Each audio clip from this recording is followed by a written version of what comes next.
Welcome to the Stellar Vault. Say hi in the comments to awaken the archive. Then like, subscribe, and let the tale begin. Earth's seat must fall, or the galaxy will never be ours. High Counselor Gordon's voice echoed harmoniously through the hall.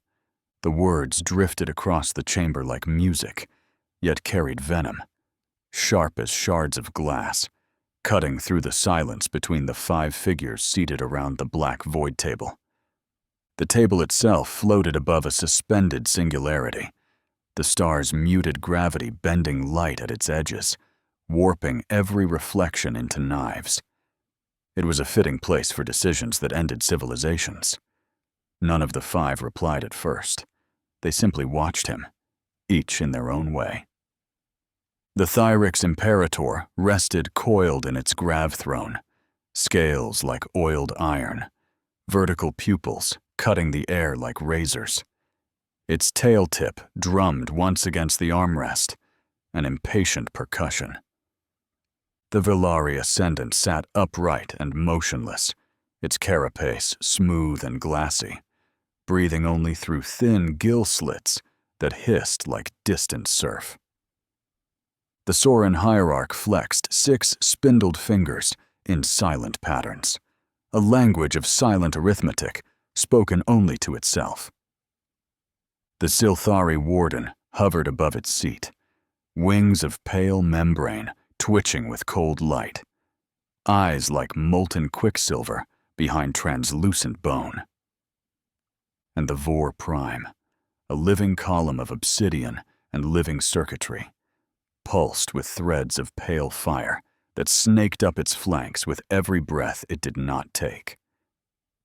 Gordon let the quiet stretch. It pleased him to watch them hold their tongues. Then he leaned forward, claws folding over one another, and spoke again. 80 years ago, the primates of Sol were granted a voice at this table, a gesture, an indulgence. His eyes, black as collapsed stars, swept the circle. And what have they done with it? The Thyrix's voice was a rasp of serrated stone. Breed, build, bark at our heels. They cling to treaties they did not earn, hissed the Villari, mandibles flexing. They trade like carrion birds, clutching scraps meant for greater beaks. They innovate, murmured the Sorin, still gazing at invisible equations. Too quickly. Their trajectory exceeds permitted variance curves. The Zilthari's tone was softer. They have allies. Real ones. Fleets that answer when they call. Contracts, the Vor Prime rumbled, the light within its frame flickering in distaste. Commerce. Influence. Tendrils spreading through sectors not their own. Gordon allowed the litany to coil around him like incense. He had cultivated their resentment for decades. It smelled sweet now, ripe, ready. They are tolerated, the Zilthari finished, almost reluctant. But at this very moment, they are in our way, Gordon corrected. The table pulsed faintly as the singularity below them flexed. Gordon rose. They sit atop the roots we need. They hold votes that should be ours. They stand between this council and dominion, not by strength, but by presence, by existing. A pause. And we shall have their Grithium. The Thyrix's tail thumped once, sharper this time. The human fleets will resist. Gordon's smile was thin and surgical. We will not invade. His voice was calm, stripped of ornament.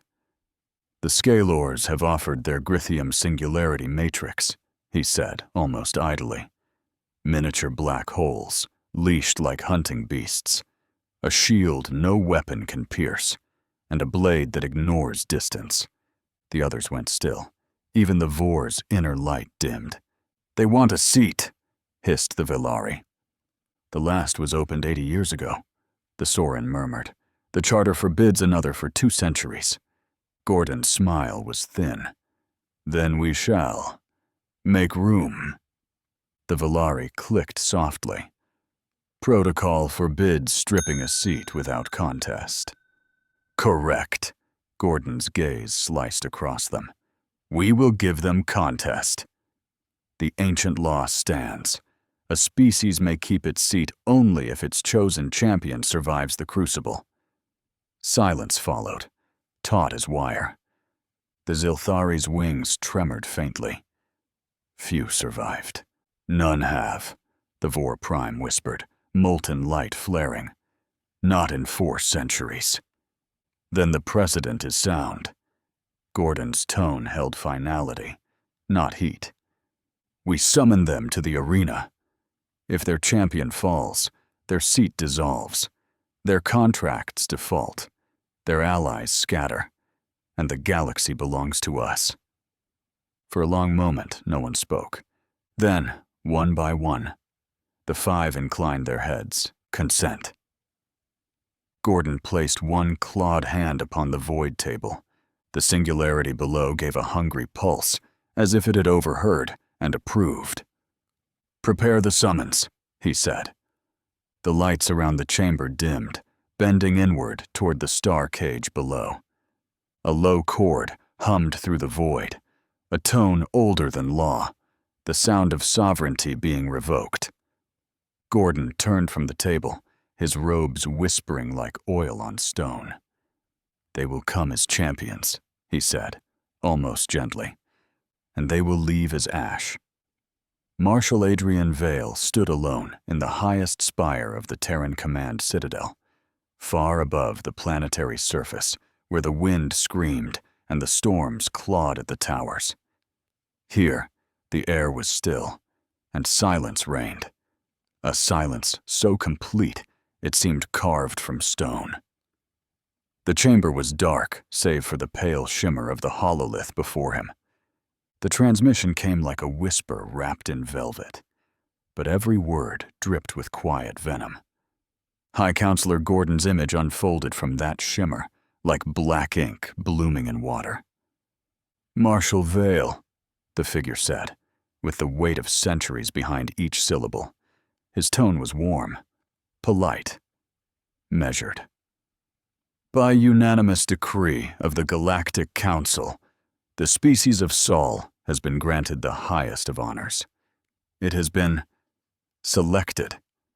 Several of our most distinguished member species have already accepted their invitations to this honor. Their champions will stand as living testaments to their civilization's strength. A faint glimmer passed through Gordon's eyes. The Crucible of Sovereigns will convene for the first time in 4 centuries. You are, of course, familiar with its purpose. It is the proving ground from which our greatest ascend, or from which the unworthy gracefully withdraw. Vale said nothing, but the tension in his shoulders spoke louder. As custom dictates, Gordon continued, each recognized civilization may field a cadre of champions. Up to 7 souls, if your kind can produce so many worthy of the title. His lips curved in the faintest semblance of a smile. Victory will affirm your place among us. Failure will, naturally, dissolve it. He dipped his head the way a predator bows to a corpse. The Council awaits your acceptance. We trust you will meet this honor with the enthusiasm humanity is so well known for. The image flickered, bowed, and vanished. Silence reclaimed the room. Vale stood very still, eyes lingering on the void where Gordon's face had been.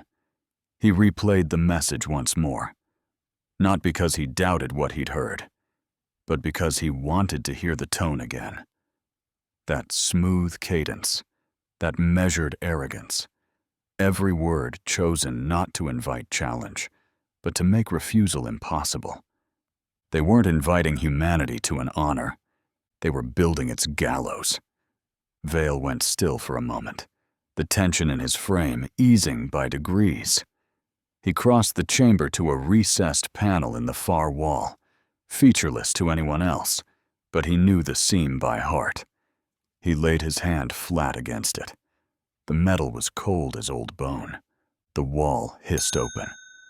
Beyond lay a narrow vault, lined not with weapons, but with silence. On a single pedestal rested a device no one on this world had seen in decades. A black cube, smooth, unmarked, the size of a man's fist. It was older than the Citadel itself, older than the accords that had chained Earth to this council, older than all the treaties Gordon now sought to strangle them with. Vale picked it up gently, as though it might bite. The cube felt inert. Dead. It had been for 20 years. But as his thumb brushed the activation ridge, something deep inside hummed awake, faint and cold, like the first heartbeat of a long-dead god. The lights in the vault dimmed. A thin filament of pale light crawled across the cube's surface. Static hissed. A frequency crackled through the chamber. Then a voice answered. "Didn't expect to hear from you again, Marshal." The tone was quiet, rough with disuse, but steady as bedrock. There was no surprise in it, no hesitation, only certainty. "If you're calling me," the voice said, "it means the impossible just walked through your door." Something like a smile ghosted across Vale's lips. "Not impossible," he said softly. "Just arrogant. The Council seeks to erase us. They've invoked the Crucible." A brief pause. "And you want me to play their game?" Vale set the cube gently on the pedestal, hands folding behind his back. "No, I want you to end it." The voice was silent for a long moment, then, "How many?" "They will send teams. 7 each. And us?" Vale looked out past the vault, through the black glass wall at the stars beyond.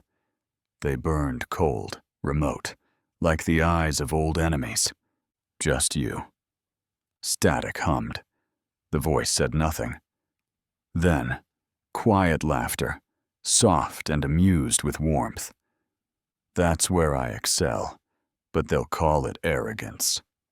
"They'll call it suicide," Vale replied, "until you win." Silence again. But it wasn't empty now.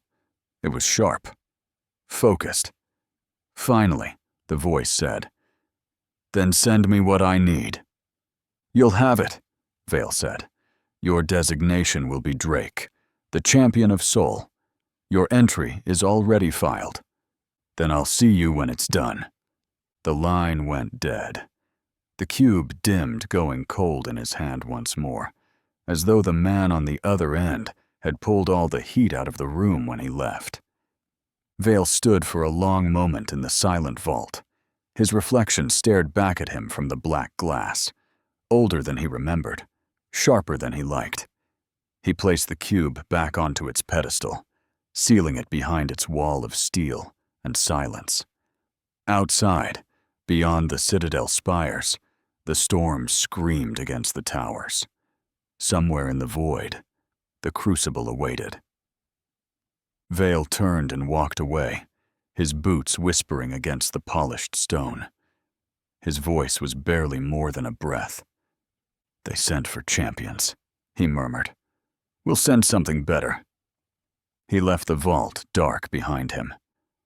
The mountain had no name. It rose black and steep out of a sea of clouds, its peak lost in constant storms. Nothing lived here. No patrols came this far. A forgotten planet. That was the point. Half buried in the rock behind him stood the remains of an old outpost. Collapsed comm towers, cracked landing pads, a single intact structure sunk into the stone. No lights marked it on any map. Drake sat on the edge of the cliff, cloak pulled tight against the wind. He didn't move until the old motion sensor embedded in the rock clicked once. A hidden panel rose from the ground, coughing dust. The message waited inside, Vale's seal burning across its surface. Drake stood and opened it. He read it once, then again. Then he turned and walked back into the outpost without a word. Inside, the outpost was stripped to its bones. Bare support beams, exposed wiring, frost crusting the walls. Only one chamber remained functional, the armory. Drake keyed the lock and stepped in. Everything was where he'd left it.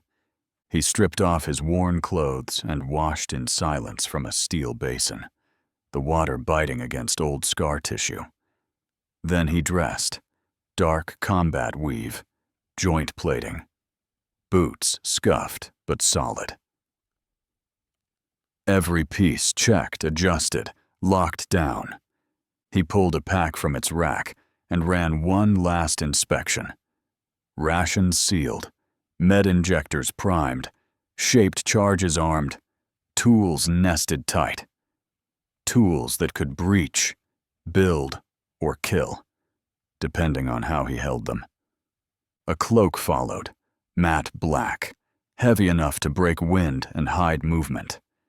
Its inner seams held weapon sheaths invisible from the outside. He slid a collapsible rifle into its spine mount, a combat knife into the forearm sheath, and coiled a length of micro wire at his belt.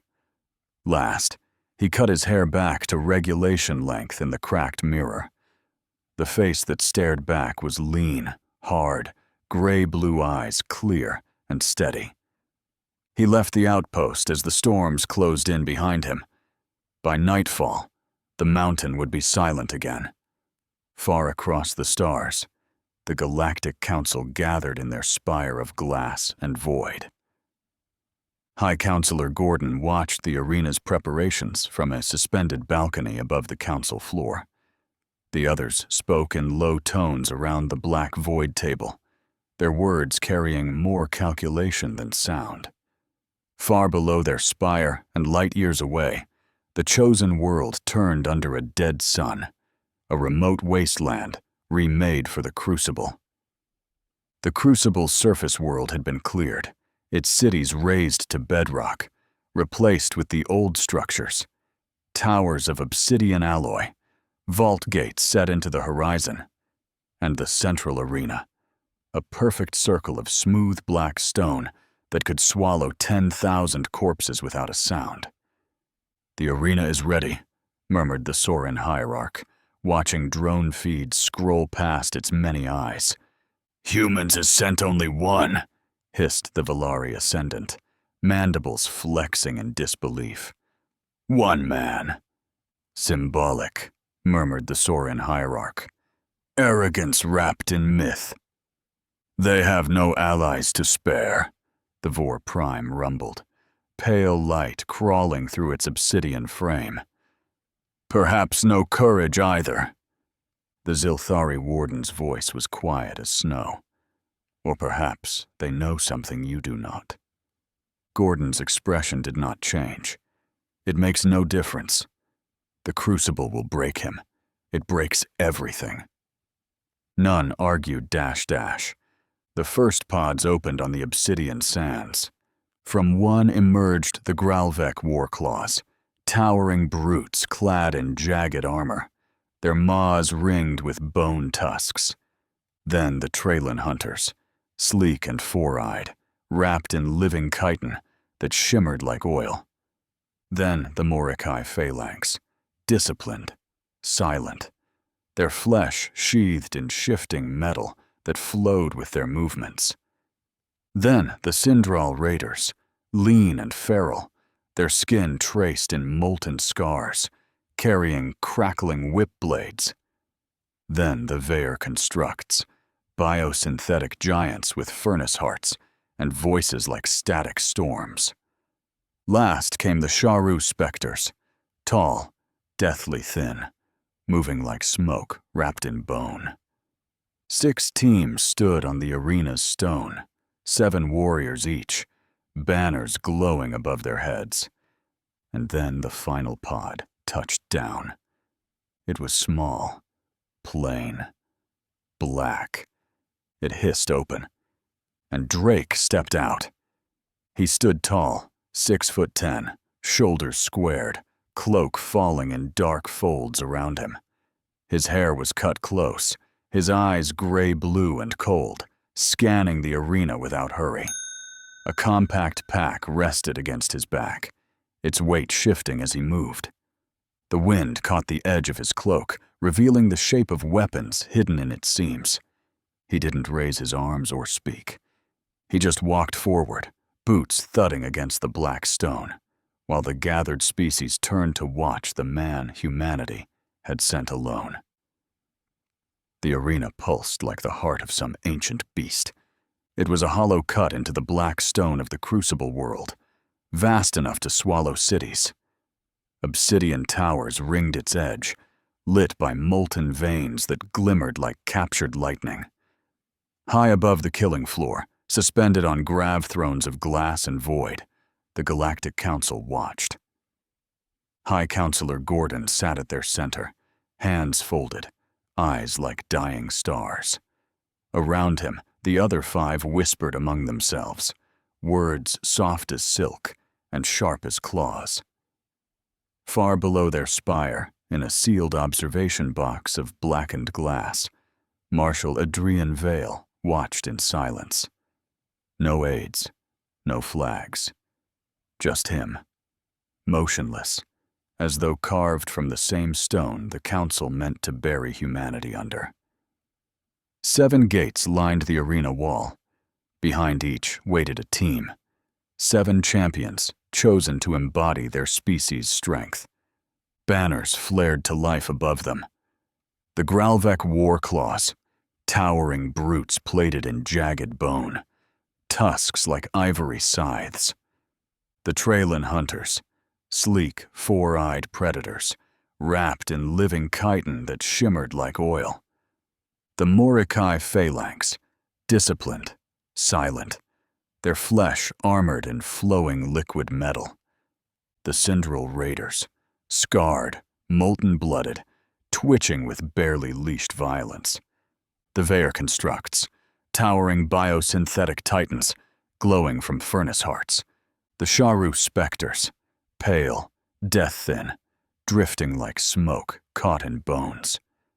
And at the last gate, no banner, no color, just one man. Drake stood still as stone, his eyes, gray, cold, watchful, moved once across the projected maze above the arena, and nowhere else. Not to the crowd, not to the jeering rivals. Only the map. Whispers hissed through the other teams. One human? A funeral offering, a Syndral spat, molten scars flaring. Perhaps they send him as meat, muttered a Morikai, their metal skin rippling in amusement. The Traylon hunters just laughed, all teeth and clicking mandibles. In the council chamber, the Sorin hierarch's many eyes blinked as one. They mean to make this symbolic, he said. Gordon didn't glance at it. Then let the symbol bleed. A masked overseer rose from the shadows at the arena's center.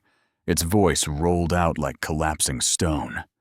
Champions, hear the trial. Silence swept the stands. The labyrinth awaits.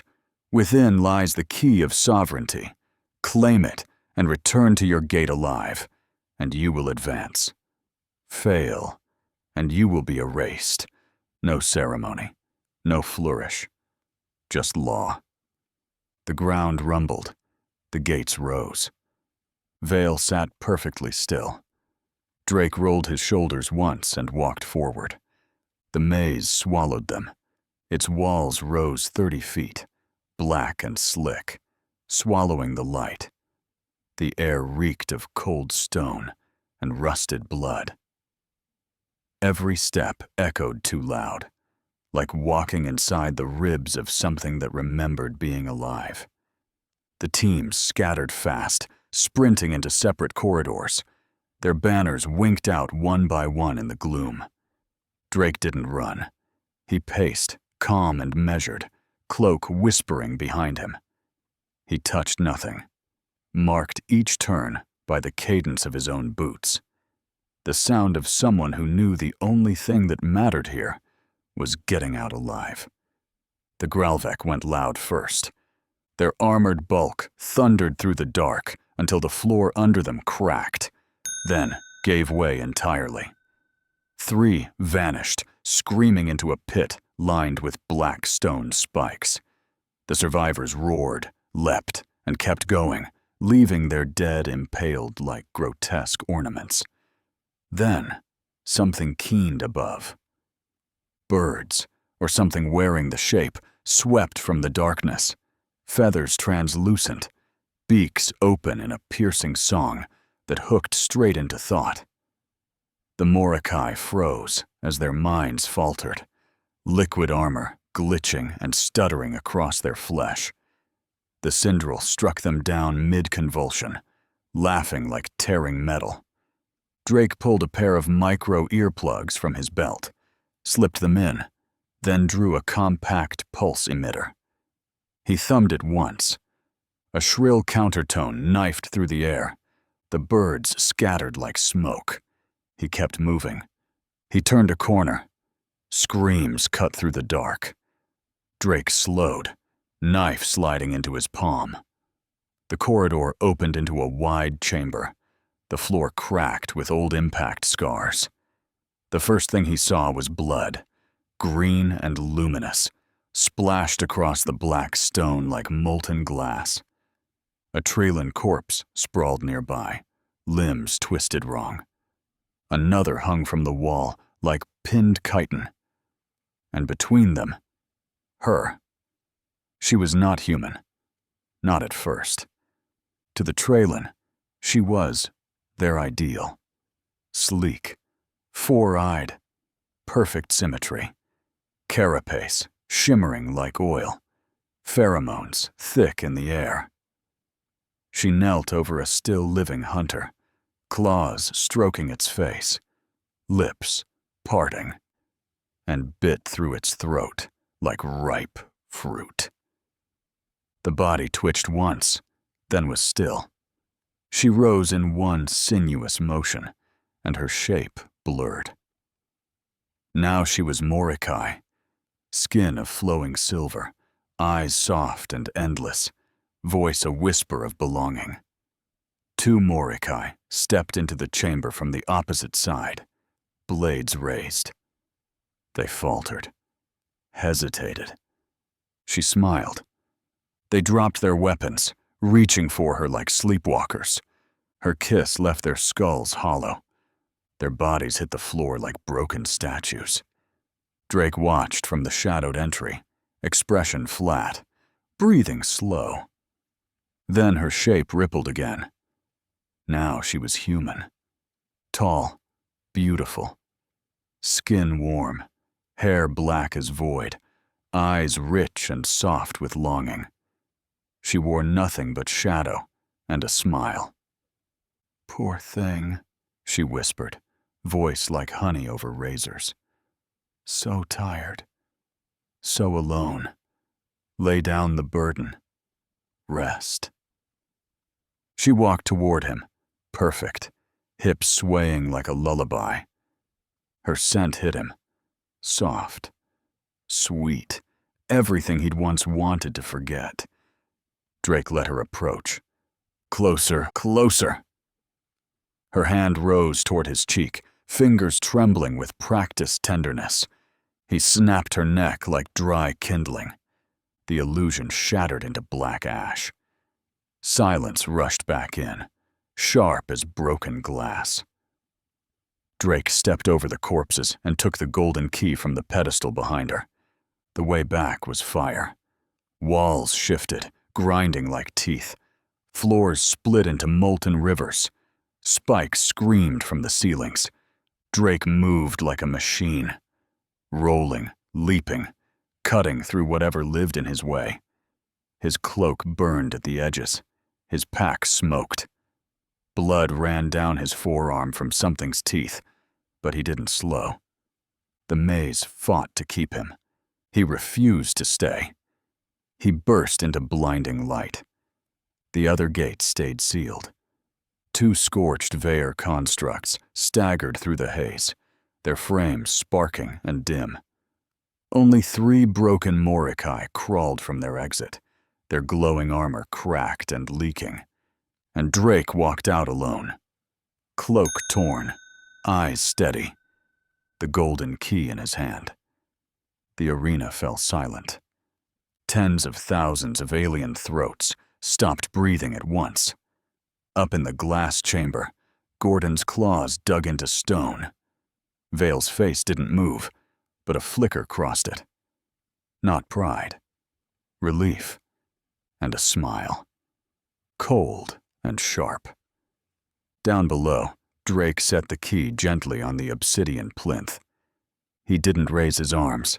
He didn't look at the crowd. He just turned and walked away, while the gate slammed shut behind him.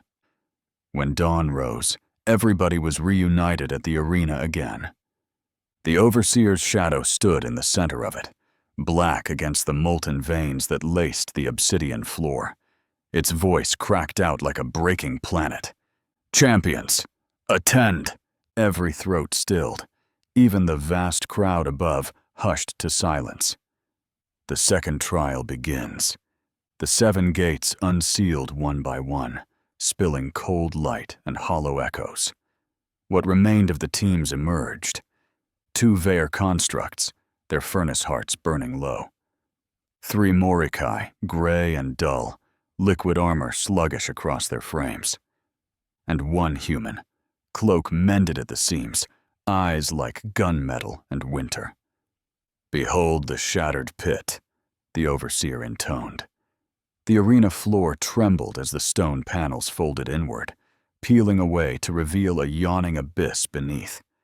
Dust boiled upward as the vast hollow opened, a crater miles wide, plunging into blackness. The air roared. "The rules are these. Descend to the pit's floor. Cross its broken labyrinth. Reach the gate of ascent. And live."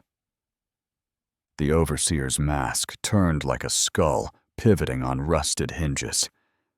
"The tremors have already begun. When the last stone falls, the pit will bury all who remain. Touch the gate while your heart still beats, and it will carry you to the surface. Fail, and be forgotten." Its voice sank to a whisper, sharp enough to bleed. "Take nothing from the dead. Linger for nothing. Only the living may rise." The mask dipped. The gates of the arena clanged open behind the champions. "Begin!" The roar of the crowd followed them like a falling storm as they marched across the arena floor to the pit's rim.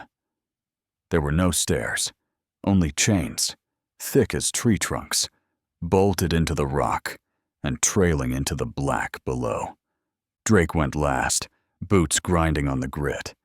The air grew hotter as they climbed down, chains creaking, stones sweating under their grip. Dust choked the shaft. The sound of the quake thrummed through the rock like a pulse. After 100 feet, the shaft widened, and they dropped into hell. The pit was a cavern the size of a continent's heart. Jagged pillars of broken stone jutted from a floor split by glowing fault lines. Rivers of molten glass ran like veins across the cracked ground. Shards of ancient buildings jutted from the walls, broken towers, rusted girders, shattered monuments from whatever world had died here long before the Crucible claimed it. Somewhere deep below, the gate waited, buried in shadow and fire. The quake rumbled again. Dust avalanched from the ceiling in silent curtains. Heat bled through Drake's combat weave, stinging his skin like live coals. The air was thick with ash and iron. He crouched, pressing a hand to the ground. Warm, cracked, unstable. A hiss echoed from the dark. Something moved between the pillars. Dozens of something. The Morikai drew their liquid blades, silent, silver eyes scanning the black. The Vare's furnace cores flared brighter, molten seams glowing down their arms. Drake slid a pair of micro-flares into his belt and moved off without a word. The quake struck again, harder, A spire collapsed in the distance with a sound like thunder choking. They reached the first chasm after half a mile. A crack 3 stories wide split the pit floor, molten light seething below. The heat shimmered the air. Ancient scaffolds clung to the walls like skeletal ribs. The Morikai leapt first. Their armor surged, liquid limbs extending in glimmering arcs as they vaulted across. The first made it.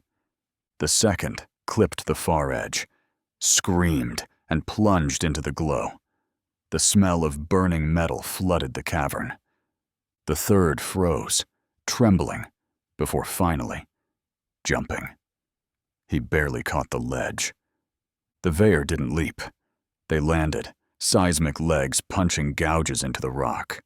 The ground shook under them. Drake scanned the ruin, then unclipped a length of micro-wire from his belt.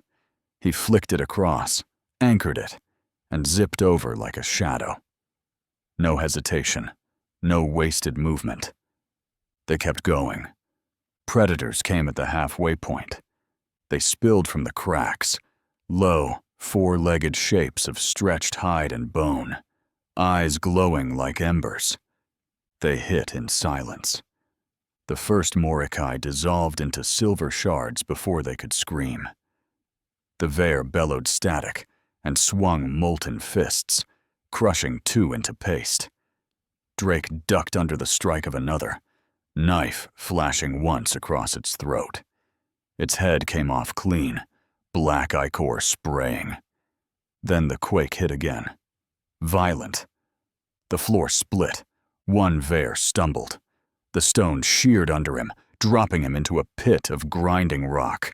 His furnace core flared, dimmed, guttered. He screamed static as the stone began to crush him. The other Veer lurched forward to help, but the quake struck again. The ground yawned open beneath his feet, a sudden molten fissure. He dropped without a sound, swallowed whole as the lava closed over him in a hiss of steam.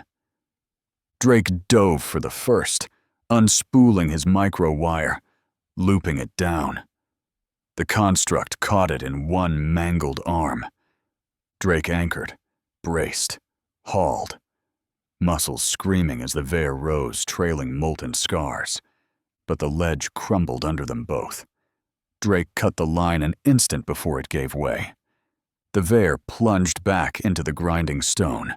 The furnace light winked out. The last Morikai fled alone into the dark. They found the gate as the cavern began to come apart. It loomed from the far wall, a monolith of black alloy half buried under rubble, as tall as a fortress. Its surface pulsed faintly, waiting. The last Morikai staggered from the shadows, limping, glowing armor cracked and leaking light. He hesitated, then lunged for the gate. Something erupted from the molten fissure. One last predator, jaws unhinged, black hide molten. It hit the Morikai mid-leap. They both went down screaming. Drake was on it before it could rise. His blade punched through the back of its skull, black ichor spraying hot enough to sear his arm.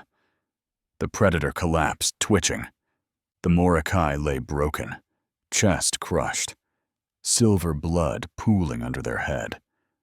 Their eyes found Drake's. "Take the victory," he rasped, voice bubbling with static. Drake said nothing. He hauled the Morikai upright with one arm and dragged him toward the gate as the pit roared itself to pieces. The gate's surface flared as Drake and the wounded Morikai pressed their hands to it. The quake roared. The cavern walls split like rotten bone. Lava geysered into the air. The gate opened. A tunnel of black light yawned inside, and the grav lift ignited. The grav field hurled them upward like bullets through a gun barrel, pillars disintegrating beneath them. Fire chased their heels. The ceiling fell. And then, silence. They rose through the arena floor in a storm of dust and ash. The crowd fell dead quiet. Two figures stood there. One, Mordecai, leaning against the shoulder of one human, whose cloak was half burned away. Their gaze shifted to the overseers high above, and to the watching Mordecai delegate in the council spire. "I withdraw." Drake let the Mordecai go. It stood swaying on molten legs. The overseer's voice rolled across the hushed arena. "By declaration, the Mordecai have withdrawn from the crucible. Their seat will be forfeit." Far above, the Mordecai delegate inclined their head once in grim acknowledgement and turned away. The overseer's gaze sank back to the floor. "Only one remain." Drake said nothing. He looked at no one. He just stood there while the med servitors carried the broken Mordecai away behind him. The arena stood silent. No banners. No rivals. Only Drake in the center of the killing floor, cloak frayed and blackened, his face a calm mask under the pitiless light. High above, the council watched from their suspended spire. Gordon sat like carved night, motionless as the void that crowned him.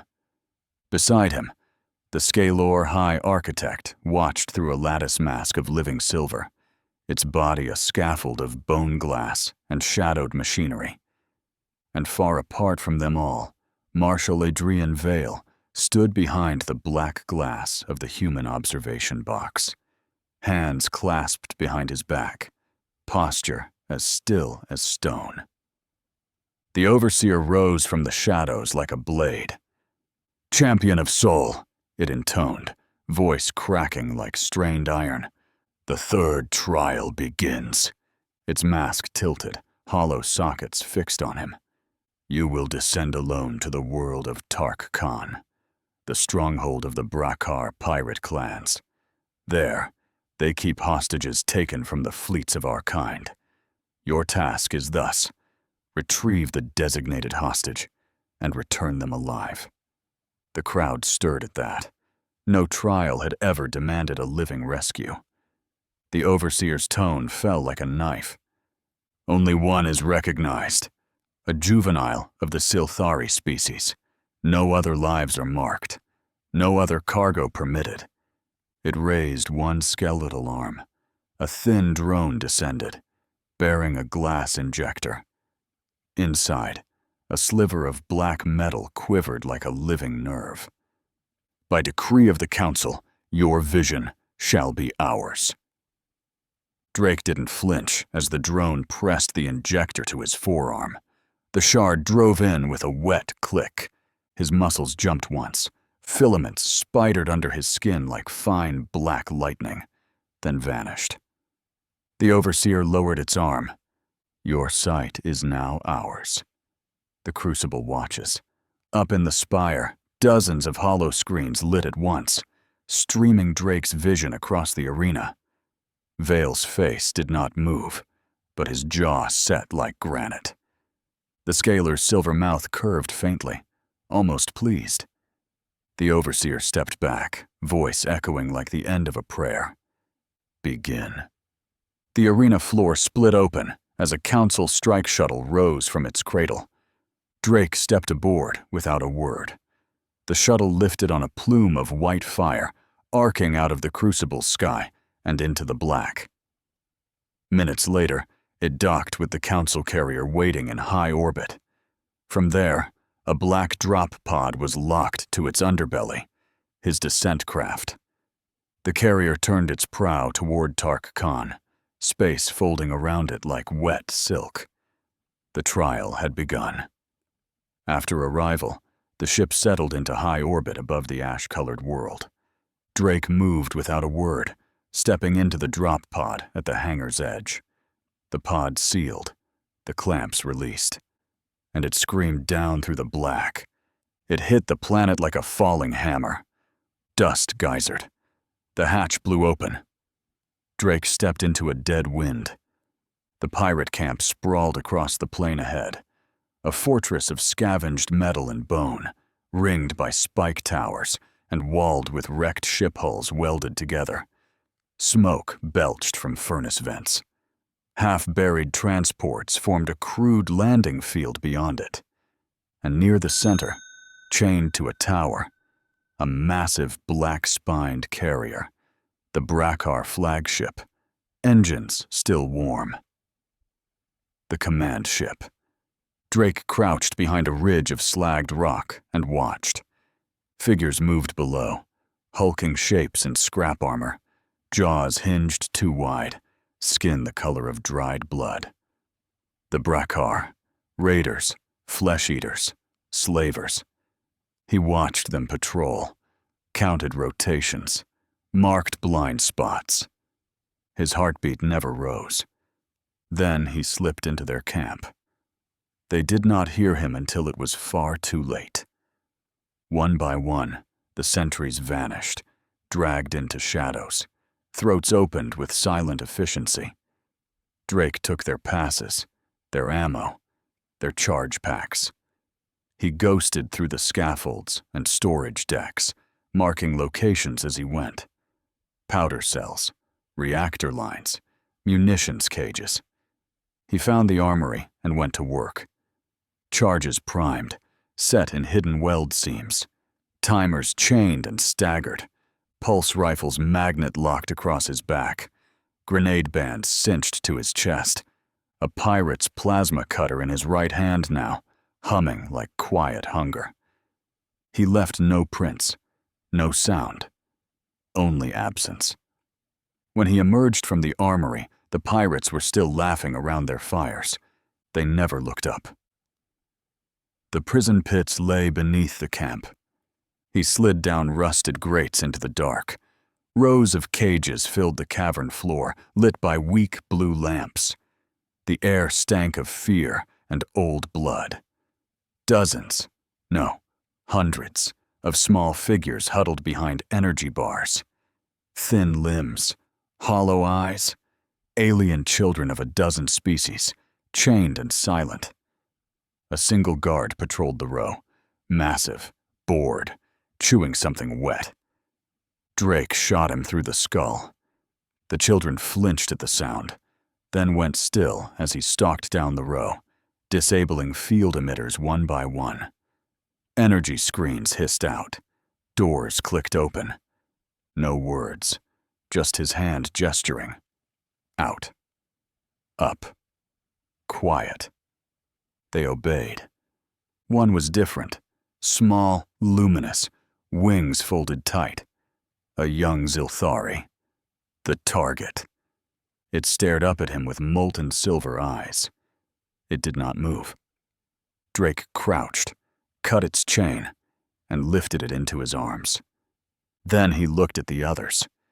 Dozens of faces, all watching, waiting. The shard in his arm pulsed as the overseer's voice hissed in his ear, piped from the arena. "Only one is recognized!" Drake ignored it. He handed the Zilthari child to a taller one nearby, a pale, long-limbed alien, barely older. "Carry them," he said quietly. Then he turned and led them all out. They moved in silence through the gutted corridors, out across the ash plains. Behind them, the pirate camp still buzzed with drunken noise and firelight. Drake reached the ridge overlooking it, ushered the last of the children past him, then stopped. He pulled a small remote from his belt and pressed it once. The charges he'd planted earlier answered. The camp erupted, fuel towers blooming into fire, the main ship shattering in a plume of burning metal. Shockwaves rolled across the plain, scattering the pirate ranks like startled insects. Outside, the surface burned under the light of the flames. The children followed him across the sand in a silent river, small feet kicking up pale dust. At the edge of the plain, the pirates' landing field waited, half a dozen transports idling in their cradles. Drake boarded the first, slit the pilot's throat, dumped the body, powered the engines with stolen access codes. Then the second, then the third. One by one, he set their autopilots for orbit, locking the cargo bays and herding the children aboard in groups of 20. 30, 40. Wide eyes, no cries, just trust.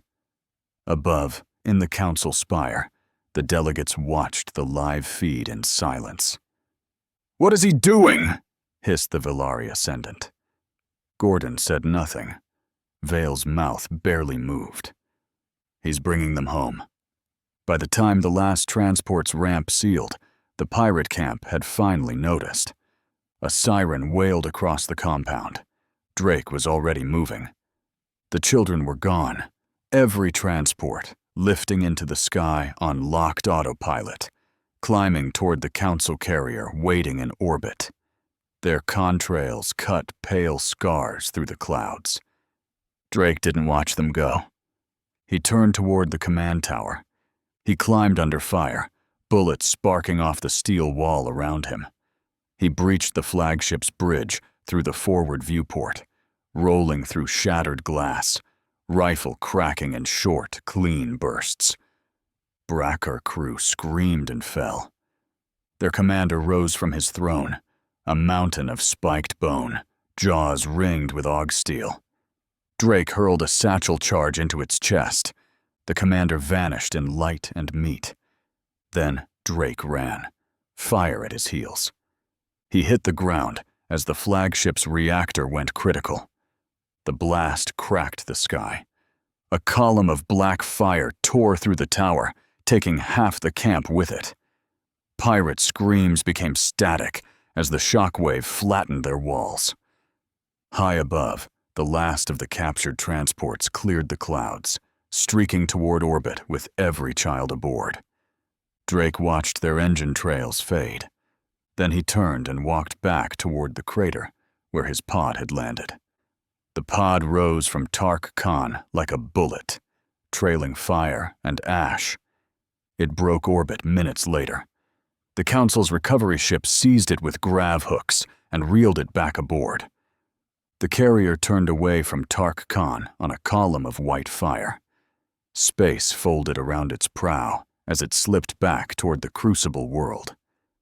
Hours later, the ship settled into high orbit above the arena spire. Drake stepped back into the same pod he'd left in, sealed the hatch, and dropped.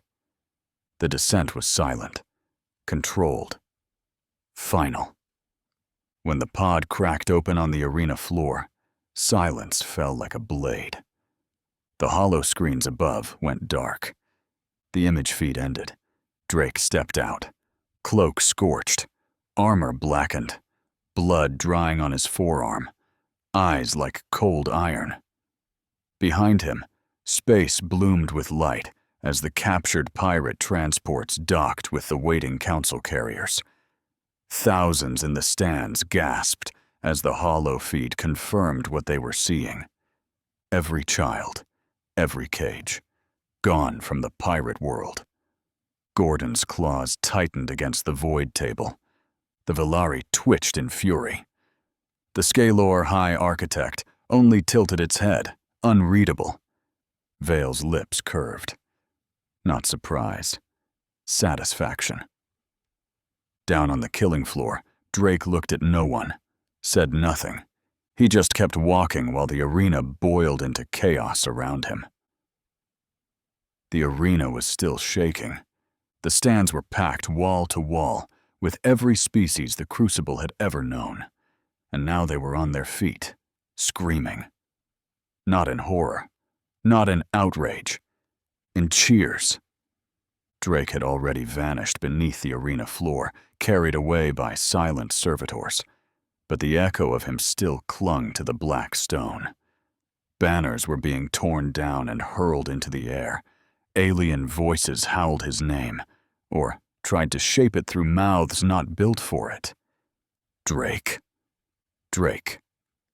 Drake. Vale stood alone in the human observation box, hands clasped behind his back. He did not move, but his eyes were very, very cold. Far above the arena, in the star cage of the council spire, the void table chamber was silent. The cheering could still be heard, a low, seismic tremor bleeding through the walls, but none of the council spoke. Not the Sorin, whose endless equation murmurs had gone still.